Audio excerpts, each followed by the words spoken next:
Allahumma salli wa sallim wa barik ala sayyidil mursalin Sayyidina wa habibina Muhammadin sallallahu alaihi wasallam wa ala alihi wa ashabihi ajma'in. Amma ba'd.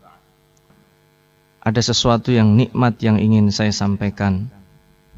Perjalanan spiritual yang baru saja kita lakukan itu mahal sekali.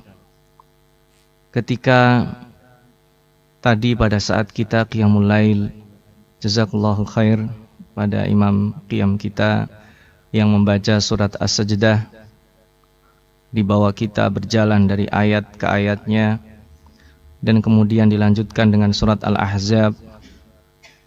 Ini adalah perjalanan yang mahal. Mengapa saya meminta untuk tidak menjadikannya membandingkan dengan orang lain? Karena kalau kita membandingkan dengan orang lain, kita akan terjebak bahwa kita lebih baik dari mereka. Mari kita bandingkan diri kita dengan diri kita sendiri. Apalagi kalau kita terhenti di ayat ke-12 di lembar kedua di surat As-Sajdah tadi. Dahsyat sekali ayat itu. Dan mungkin setiap orang tidak sama. Bagi Al-Fakir sendiri ketika mendengar ayat ke-12 dibacakan, Masya Allah, berat. A'udzubillahi minasyaitonirrajim. Walau tara idzil mujrimuna nakisu ru'usihim inda rabbihim. Dan tidaklah engkau melihat ketika para orang-orang yang berdosa, al-mujrimun, di hari akhirat mereka menundukkan wajahnya di depan Tuhan mereka. Rabbana absarna wa sami'na. Ya Allah, kami sudah melihat kenyataan, sudah pernah mendengar, dan sekarang terjadi, terlihat. Mereka meminta kepada Allah, farji'na na'mal salihan inna muqinun. Ya Allah, kembalikan kami ke dunia lagi. Tapi kata Allah, walau syi'na la'atayna kulla nafsin hudaha walakin haqqal qawlu minni la'amla'anna jahannama minal jinnati wan nasi ajma'in. Tidak bisa kembali kita. Tidak ada jalan ke belakang. Ini luar biasa. Apalagi kalau ditambah dengan ayat berikutnya masih berkenaan dengan mujrimun. Inna minal mujrimina muntaqimun. Dan Allah akan membalas, dipastikan akan membalas kepada orang-orang yang mujrim itu. Kita akan menangis. Kita melihat, ya Allah, diri kita berinteraksi dengan pasangan hidup kita. Selama setahun, kata-kata kita menyakiti suami kita, istri kita. Perbuatan kita menyakiti anak kita. Hak-hak orang tua yang belum kita tunaikan, tetangga, ini kita akan teringat. Itu tergambar dengan sangat luar biasa. Ini perjalanan spiritual yang sangat mahal sekali. Dan inilah saat kita bermuhasabah. Ya Allah, 1 tahun kemana, ya Allah. Ya Allah, jangan engkau balas seperti halnya balasnya orang-orang yang mujrim. Ya Allah, apalagi kalau kita teruskan tadi di surat Al-Ahzab. Ya ayyuhalladzina amanu dzkuru ni'matallahi 'alaikum idz ja'atkum junudun fa arsalna 'alaihim rihan wa junudan lam tarawha. Di flashback kita menggambarkan ketika Rasulullah sallallahu alaihi wasallam dengan para sahabatnya dikepung dengan konspirasi.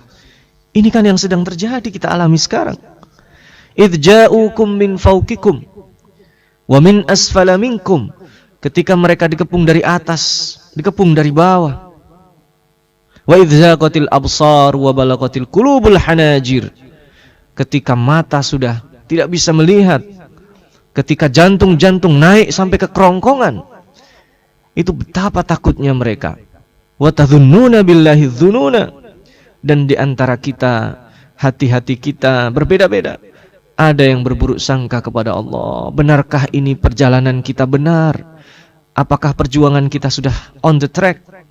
Tapi mata nasrullah, kapan ini kita menang? Di antara kita ada yang suudzon dengan Allah ketika dicoba. Ya Allah, kenapa seolah-olah saya malang hidupnya, ya Allah? Kenapa seolah-olah saya tidak bahagia, ya Allah? Makanya tadi saya bilang, Al-Fakir mengajak saudaraku seiman, jadikanlah sangat personal. Ketika qiyamul lail itu, jadikan perjalanan ini sangat spiritual, personal. Kita tidak membandingkan dengan orang lain, karena diri kita ini juga adalah ibaratnya puzzle waktu. Masa kecil kita, awal masa balik kita, ketika kita sudah menikah, berinteraksi dengan orang-orang yang ada di sekitar kita, hak-hak mereka yang belum kita tunaikan.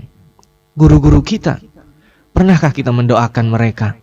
Kita lupakan mereka. Kita lupakan orang-orang yang dengan sangat luar biasa sejak kita kecil sampai sekarang. Ada banyak jasa sehingga kita seperti ini.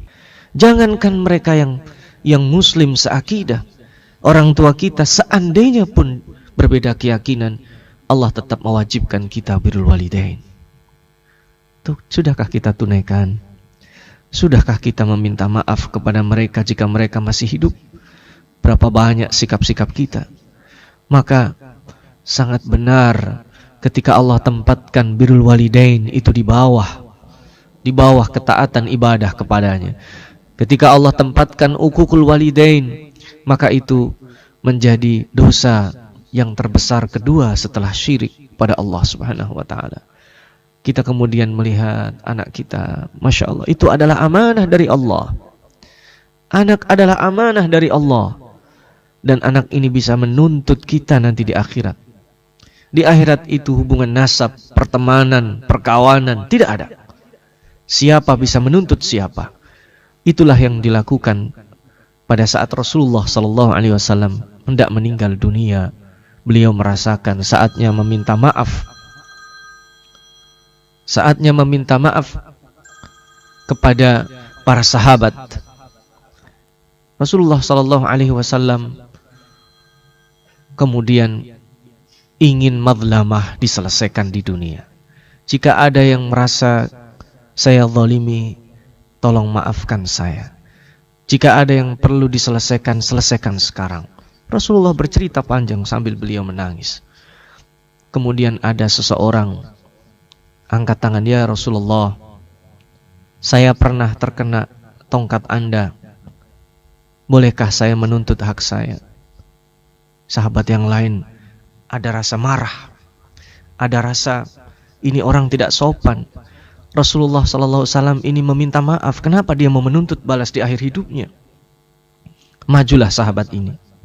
Kemudian, silakan engkau pukul punggungku. Ya Rasulullah, pada saat tongkatmu mengenaiku, aku tidak memakai baju ya Rasulullah. Maka mohon lepaskan bajumu. Sahabat marah. Tapi Rasulullah SAW, ini adalah madlamah. Saya harus selesaikan di dunia. Dilepaskan baju Rasulullah yang bagian atas. Sahabat itu melepaskan bajunya. Kemudian dia tabrak Rasulullah. Dia peluk erat. Menangis sahabat ini. Ya Rasulullah, saya tidak ingin dan pasti tidak tega untuk membalas yang engkau lakukan padaku. Dan karena aku tahu engkau pasti tidak sengaja melakukannya. Ini semata aku ingin menyentuhkan kulitku dengan kulitmu. Karena kulitku ini tidak tahu nanti di akhirat bersentuhan dengan kulitmu lagi atau bersentuhan dengan api neraka. Maka sekonyong-konyong para sahabat menangis. Inilah kemuliaan. Inilah perjalanan spiritual yang sangat-sangat mahal.